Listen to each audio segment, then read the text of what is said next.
Fala, moçada, vem cá, você quer saber exatamente o que estudar sobre a passagem da mitologia para a filosofia na disciplina filosofia? Então, depois da vinheta eu te falo exatamente para você nunca mais errar em vestibular.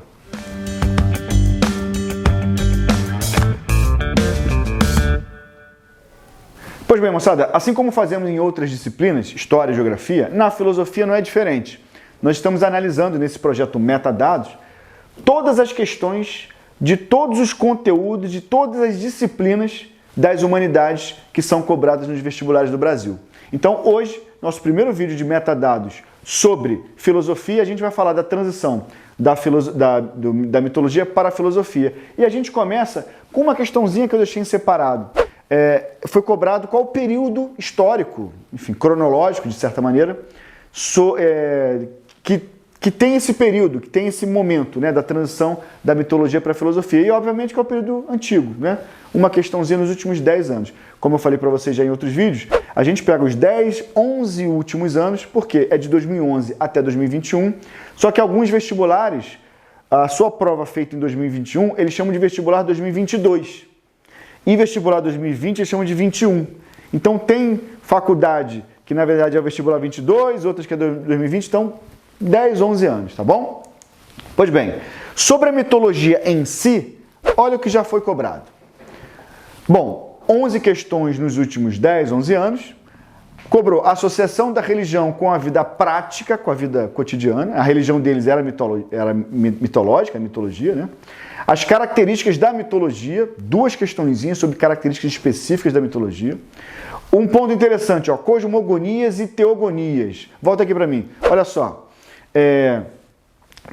Cosmogonia e teogonia tem a ver com criação. Teo, Deus, cosmo, universo. Então, teogonia tem a ver com a criação dos deuses, a origem dos deuses.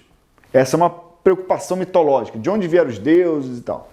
Pois bem, e cosmogonia é uma preocupação sobre a criação do universo, que de certa maneira dialogam, né? Se você está pensando, se você acredita em Deus ou deuses, e você entende que eles criaram o universo. E aí, ao entender, ou melhor, buscar entender quem criou o universo, você tenta buscar entender quem criou os deuses, de onde surgiram os deuses, né? Claro, quem não acredita nisso vai entender o cosmos como uma criação física, né? Bioquímica física. E quem é religioso vai entender como algo metafísico, beleza? Então, fiquem atentos nisso. Definição de mitologia, um conceito, né? A função do mito, o que representava a mitologia aos gregos caiu duas vezes, então é algo importante, tal como as características, né? A organização social e a questão do mito, né? Que de certa maneira dialoga com a função do mito, né? A origem da palavra mitos, que é um conceito também de mitologia, né? E um texto mitológico de leitura e interpretação para você identificar que era um texto mitológico. Então, isso foi o que já foi cobrado sobre mitologia em si, né? Sobre a transição entre a mitologia e a filosofia, caíram 6 questões nos últimos 11 anos e todas falam sobre rompimento gradual da concepção mitológica para a concepção filosófica. Ou seja, moçada, não foi um rompimento abrupto. A partir de agora, não acreditamos mais em mitologia, vamos só fazer reflexões filosóficas. Nada é assim. Muito difícil você ter uma revolução de pensamento abrupta. São sempre transições, processos lentos que demoram anos, décadas, às vezes séculos. Tá bom? Sobre a comparação mito e filosofia, caíram 4 questões, né?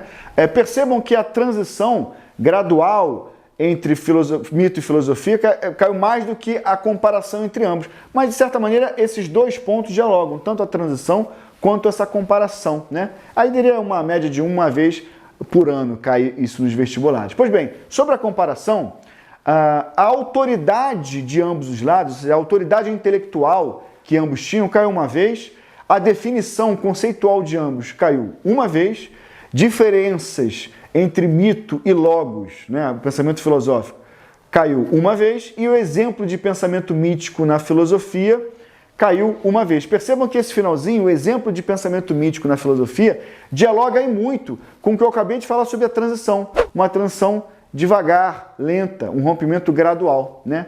Se tem elementos da mitologia dentro do próprio pensamento filosófico, é sinal que não houve um rompimento abrupto.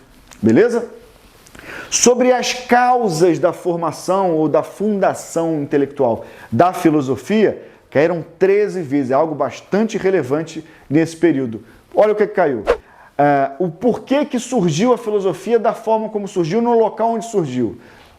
Sobre as atividades comerciais e viagens marítimas caiu uma vez, ou seja, a relação dos gregos com outras culturas, uma heterogeneidade cultural, filosófica, de pensamento, possibilita um pensamento filosófico mais crítico, né?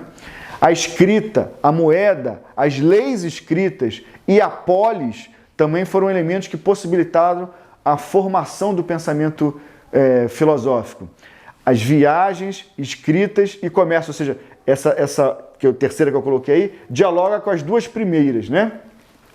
Uma nova mentalidade humana. E aí eu quero chamar a atenção para um fato bem interessante, pelo menos numa reflexão filosófica. A humanidade, ela passa por períodos, a gente pode identificar como ciclos ou não, né? Mas enfim, a gente passa, nós como humanidade, passamos por períodos de mudanças de paradigmas de reflexão, paradigmas, como é que eu posso dizer? Intelectuais, de visões de mundo, né? Rapidamente a gente pode pensar. Se a gente tinha a filosofia como um pensamento crítico, na Idade Média, por exemplo, embora isso não seja assim pão, queijo, queijo, né? Tem reflexões críticas, tem reflexões filosóficas na Idade Média, mas na Idade Média a gente vê um pensamento hegemônico, pelo menos, menos plural, mais homogêneo, né? Depois a gente vai ter o renascimento cultural, o iluminismo, as revoluções científicas, a revolução científica. E depois, no século XX, a gente vai ter o fascismo. Então a gente evolui em termos de pluralidade, em termos de capacidade de reflexão, depois regride. Então é interessante como o pensamento humano ele vai mudando ao longo do tempo e vai regredindo, depois progride de novo, né? Então é interessante pensar nisso. Vamos continuar. A origem grega da filosofia, também como uma causa, percepção de ignorância do homem, algo interessante. A ideia que o Sócrates vai trazer da ignorância, né, dele, né? E de que e por isso ele precisa estudar mais, refletir mais. Então isso é bem interessante, é um pensamento socrático já contido na origem da filosofia, né? A percepção da ignorância, a prática política democrática 4 vezes e a prática política democrática e o seu contexto uma vez. Ou seja, a gente pode até juntar os dois, colocar que a prática política democrática na Grécia possibilitou uma reflexão, possibilitou movimentos de reflexão daquele povo. Então foi uma causa bastante relevante e as próprias questões nos vestibulares mostram a relevância desse momento, né, principalmente em Atenas, da democracia para a prática filosófica, que estão relacionados, né? Pois bem, e por fim, o uso da razão. O uso da razão como uma causa relevante para o surgimento da filosofia. Sobre as características da filosofia em si, já vimos as características da mitologia. Vimos a transição, vimos as causas da filosofia, agora as características da filosofia em si. Caíram na verdade, 2 questões sobre isso, né? O não desenvolvimento da física, que é uma característica da filosofia grega, né? Eles não desenvolveram a física enquanto ciência natural, digamos assim. A física é algo que vai ser desenvolvido muito mais fortemente a partir da era moderna, né? E as características e origens da filosofia. É uma questão que cai tanto características quanto a origem. Aí eu não botei em características, deixei em origens, tá bom? E, assim, os legados, ou o legado da filosofia para o pensamento contemporâneo, para o mundo posterior ao que a gente chama de Grécia Antiga. Ou seja, a capacidade que as novas gerações humanas, principalmente no Ocidente, não que o pensamento oriental seja mais atrasado que o ocidental. Não, é porque o pensamento oriental já era, inclusive, bastante desenvolvido nesse período, né?